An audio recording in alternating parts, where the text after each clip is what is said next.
now been 2 weeks since I was laid off from my job, and it has been difficult trekking through all of this. If I'm being honest with you guys, which I try to be for the most part, I think, I'm honestly still trying to figure out what I'm going to do. And by that, I mean, like, what is this season of my life going to look like at the end of 60 days? And that's not to say that it's bad.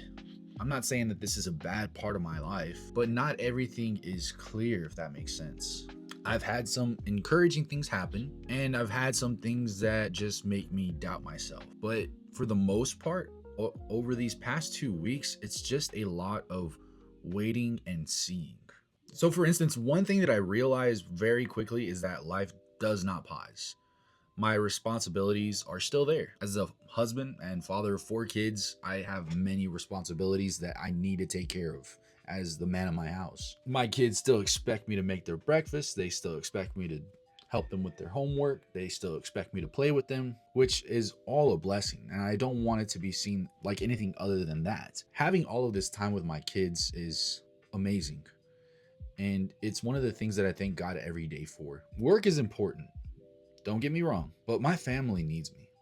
My kids, especially at this age, need their dad to be present with them, to play with them, with my daughters to play with their Barbie dolls, with my son to play sports with him and wrestle.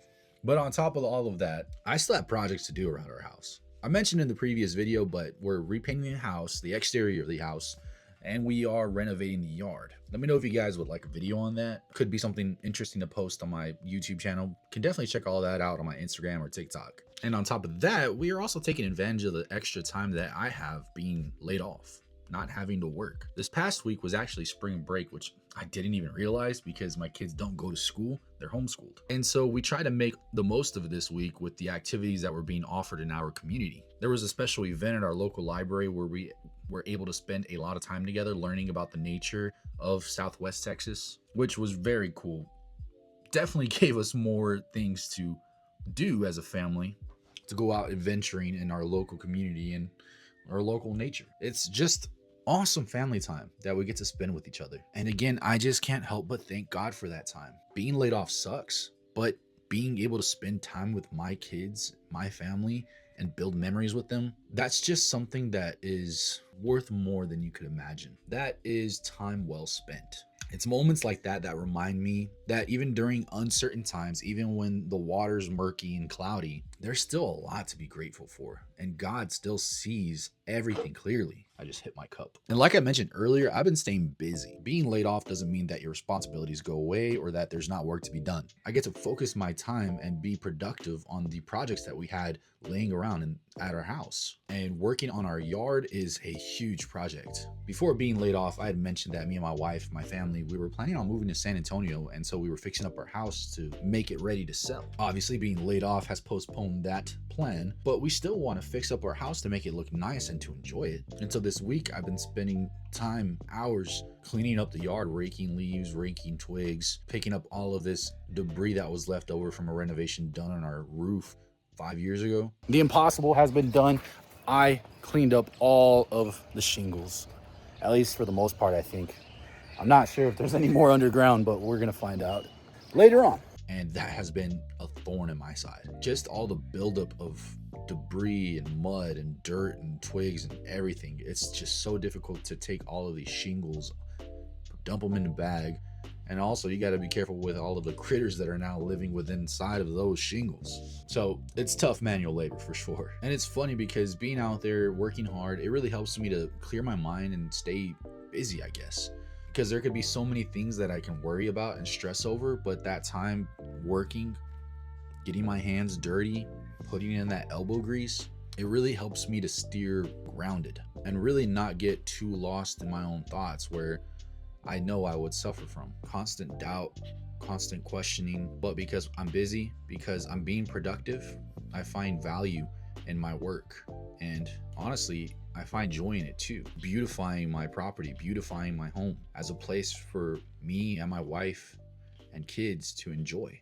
And on top of that, of course, I'm searching for jobs. I've applied to over 25 different positions for different companies. And honestly, that's what's caused me the most stress because it's the part where you're not hearing back from the hiring people. Anyone that's gone through this process, has gone through job search, knows how it is. You're updating your resume, you're fixating it to that specific role to make sure that you're catching all the keywords that maybe AI bots would find or the hiring manager would find. You're writing specified cover letters, gotta get those keywords. You're sending in applications, submitting the applications, and you're just stuck there waiting. The waiting part is probably the worst part. I don't even care about being rejected. Let me know I was rejected, but don't ghost me. But amongst all of those obstacles, there has been some encouragement. I had one person reach out to me on Facebook about maybe creating content for their local small business, which I enjoy making content. I enjoy editing, I enjoy scripting, I enjoy videoing. That would be something I'd be interested in. But I guess I've never really thought about actually doing for a business. On top of that, I actually had a previous coworker reach out to me on LinkedIn about a customer support role that was similar to what I was doing at my previous job. It's also a company in the same industry, which is the gambling industry, sports gambling. So I don't know about that. There's one opportunity that really surprised me, which was a copywriter position that was being offered by YouVersion. And if you don't know who YouVersion is, they're the creators of the Bible app that everybody has on their phone that they might not use, but at least they have the Bible app on their phone. I had applied to the copywriting position and I applied to customer support position. For some reason, I got rejected for the customer support position, which I'm not interested in being in customer support anymore, but still, I gotta get a job. But I got a follow-up interview for the copywriter position. And it would be a great opportunity to work for a ministry like that, which, if I really think about it, if I'm honest, that's something I would love to do, to be able to apply my skills to a ministry. I had applied to previous ministries before, but I don't think I had the experience that was needed at the time. But now I feel like I do have that experience. Now I feel like I do have those skills to really help ministries the way I wanted to. So the opportunity to work with the Bible app for YouVersion, I believe the parent company or parent ministry is Life Church, that would be pretty cool. But it also means the possibility of moving out of Texas. And Texas is my home. Fellow Texans, you know, Texas is like a different country. There's a lot of pride for our state. But honestly, nothing's finalized. It was just a follow-up interview, and it wasn't even with a person. It was a video interview, which they submit questions for you to answer on video and submit those. So there's still possibilities. There's nothing solidified. There's nothing finalized. There's really no clear answer just yet. And you know, life still goes on. Life goes on no matter what happens. I keep thinking about a reference that farmers bring up, and I believe it's a biblical reference as well. You prepare the soil before the rain comes. And right now, that's kind of how it feels like this chapter in my life. I'm building skills. I'm building my personal brand. I'm applying to opportunities. I'm putting in work.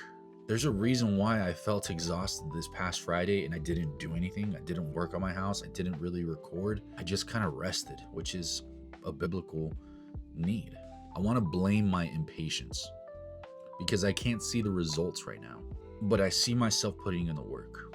I'm spending time with God in His Word and in prayer with Him. And I think I just have to trust in Him. And I say that, I'm speaking to myself. I'm speaking to anybody that has experienced this or is going through that same issue. I think I just need to trust God and be patient. Continue putting in the work, but don't trust in myself. Don't trust in my work. Trust in God. Faith in God. Believing that He will lead me down the right path. My prayer this morning was, God, if I'm going down the wrong path, gently correct me and push me towards the correct path. But if I'm on the right path, don't let me stumble. Don't let me fall. Help me through the obstacles. Help me make those jumps over those hurdles. Help me on the right path. Honestly, that's where my life is right now. 2 weeks after being laid off, being unemployed, just received my severance check. There's some opportunities and there's some uncertainty. A ton of prayer and a need for patience. There is so much gratitude for my family and the people around me, giving me their support, telling me how much the videos mean to them. If you've ever gone through a season in life like this, where you're not exactly sure what the next step is, I'd love to hear your story in the comments. It encourages me and it encourages other people that are going through the same thing. The best ways to support me, my family, and this journey is to follow, comment, pray for me and my family, pray for God's wisdom to just cover us, and for me not to be a stubborn fool and just keep relying on God. I need God. I need Him more every single day. It doesn't matter how much Bible I know. It doesn't matter how much time I spend in prayer. I need Him more and more every single day, which I think is a result of spending time with Him and reading His Word. It's like that one friend or that person that you just don't want to stop talking to. You want to keep talking to them, and I think that's how it is with God. We'll see what week 3 looks like. Hopefully there will be some more updates, and I'm excited. I'm nervous. I'm a little lost, but I'm excited for what God has, and I hope you guys are too. Grace, peace, and God bless you and your family. We'll see you later.